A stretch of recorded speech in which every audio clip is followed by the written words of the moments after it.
Today just trying to find out which one out of those 4 microphones is the best for doing YouTube videos and vlogs. Can you remember the sound? Or has it passed you now? Hey guys, today is kind of a filler vlog. I'm still working on this remix for my DJ and producer buddy, so I'm trying out a couple of microphones. I have here the Rode Video Micro, that's like Rode's smallest mic. The biggest advantage of it is that you can just plug it into the camera. You don't need any battery power. There is no way you can forget to turn this on and just have no sound at all. The mic I'm recording right now with is the Rode Video Mic Pro. That's Rode's biggest microphone.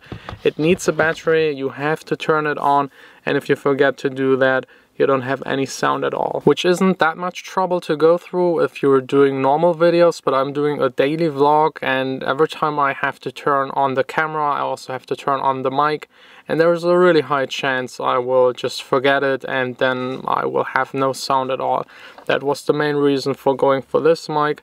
But the disadvantage of this one is it produces quite a lot of noise, which isn't really the fault of the mic, it's more the camera. I'm using a Canon EOS M3 and the preamps are just really bad. That's usually true for all of the Canon cameras. I also have here another mic, Azden SMX 30. This version is a bit special. You can record stereo and mono with it, so really looking forward to unbox this and test it. And I also have here a Canon microphone that has also different settings where you can set it to stereo and to mono. And the big advantage of these two is that they have an automatic mode, so whenever you turn on the camera, the mic detects the power from the camera and is turning itself on, which is just really handy and will prevent you from just recording without any sound. So let's unbox them, test them, compare them, and just see which one of them is the best and which one of them I will keep. Manual stuff, not interested. Foam thing, a nice bag for the mic. And yes, this is the Azden mic. It has a lot of settings here on the back. The on, off and automatic mode. You can switch between -10 dB, 0 dB and +20 dB. You can turn the low pass filter on and off and also switch between stereo and mono. The stereo mics are here at the top. You have here 2 directional mics and the long one here is the shotgun mono mic. The battery compartment here is way easier to open and close, and the microphone just takes the normal AA type batteries. And that's what it looks like with the protective foam filter on top. The next mic is the one from Canon. It's the DM-E1. It also has a shotgun design but can also pick up stereo signals. It has this very weird type of battery, these watch kind of camera batteries. And it comes with a nice dead cat. The third mic is the Video Micro. That's the one that I use now for the past, I don't know how many videos. It's really nice, small, doesn't need the power, doesn't have any switches.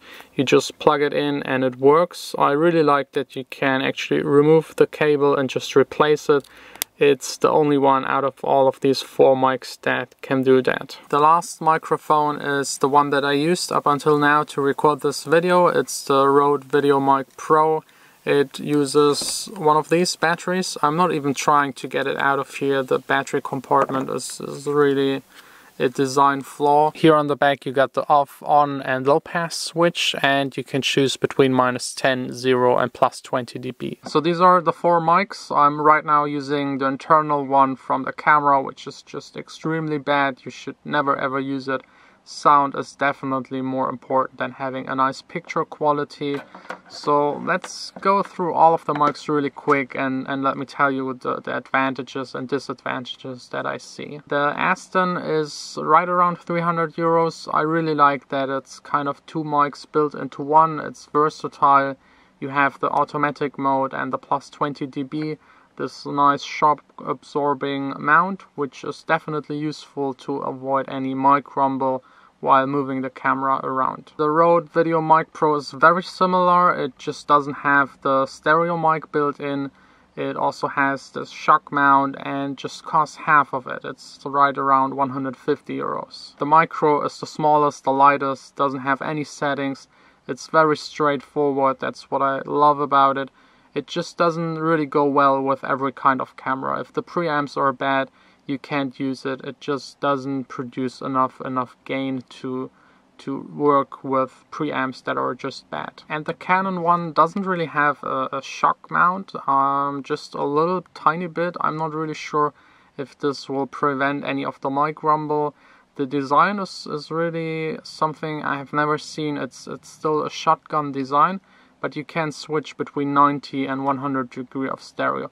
That's the only one out of them that can do this kind of setting, and it also has the automatic mode. Now let's get to the exciting part and actually testing the sound quality of those 4 mics here in my studio.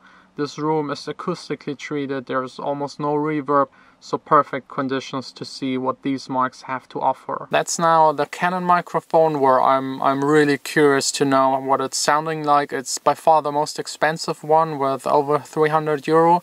It's set to the gunshot mono mode. I've now attached the small video micro, the cheapest one, the one without any settings, and probably with the highest noise floor. It doesn't have a plus 20 dB setting. It's just going straight into the camera without being amplified. This is right now the Azden. It's set to plus 20 dB into the mono mode and has the automatic setting on. So I hope it's recording. That's the last microphone, the VideoMic Pro. I think it's by far the most used microphone for doing YouTube videos and vlogs. Since my voice and talking isn't really the most consistent to be really able to compare something, I just thought about just playing you one of my new songs through the speakers right here at the sweet spot of my studio, and just go through the mics and the settings so that you get an impression what they sound like, and this way I can also test the stereo settings.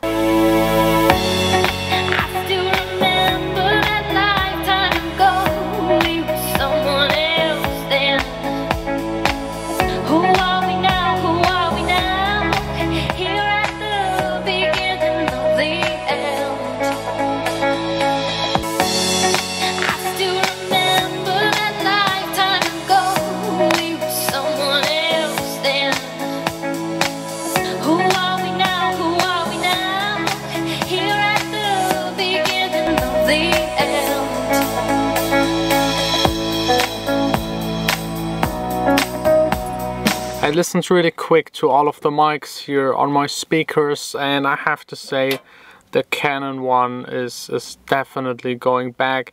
It doesn't have a 20 dB boost, it still uses a battery. The sound isn't good, the 90 degree and 120 degree stereo just sounds off, is phasing, and you still have the very high noise floor. And it's one of the most expensive ones. It's a 300 something euros, so definitely going back. This is unusable. Never ever buy a microphone by Canon. It's just bad. With the other mics, I'm still not sure which one of them is the best. I will later go outside, test them, and see how good they're actually able to focus onto my voice. But now it's first of all time to finish a remix. Okay, I wanted to do an outside mic test. Here I am, but it's already past 11, and here in Düsseldorf past 11 during the week. There's not a whole lot of traffic going on, but right now behind the camera is the street. I will wait for cars and trams and test the different mics. There's actually one tram coming right now. This is the little small video micro Rode microphone. And I think using it outside is actually okay. You can't really hear the noise, and it's very directional. I think it's the most directional out of all of the mics. This is the Rode VideoMic Pro. It's also directional, but not as much as the little brother, and you again have the plus 20 dB. Now actually on the Azden mic and the mono mode, this one is also a directional mic. I will switch it now to the stereo mode and test it. This will probably be a whole lot more noisy and less focused onto my voice. Okay, now we have a car passing by, and you can probably hear the stereo effect. More car. I think that's enough with the outside test. It's raining a little and it's cold, and anyways there are not really a whole lot of cars or noise. It's just way too late. So all in all, these microphones have a good sound quality. Even the video micro has a decent sound quality that is way better than the internal mics. You can definitely use it. Just don't use it with Canon cameras. The preamps are just so bad, it will be way too noisy. So this one isn't an option for me, although I really love that you just plug it in, it's working, no battery, no on and off switch. There's no way you can do anything wrong with this. Between those two, I still actually can't decide. This one has the additional stereo mic and the auto function, which is extremely handy, and I'm really missing on the Rode one. The Rode one is just half of the price, so that's a big plus for the Rode, definitely. There is actually another option, which is in my opinion the best microphone. It's just not available yet. It's the Rode Video Mic Plus. It's the new version of this one. It has exactly the auto on-off function built in. It has an EQ setting to compensate for the loss of high frequencies due to the dead cat or the foam here. You can also replace the cable, and the battery compartment is changed, and you also have a rechargeable battery for it. So the second it's available, I will definitely switch to it. For now, just one of those two. I'm still not sure. Just let me know which one you prefer. From the sound, from the handling, they're both almost the same. I will just test both the next days and see which one is better. It's crazy how long you have to wait for a car actually to pass by at this time around.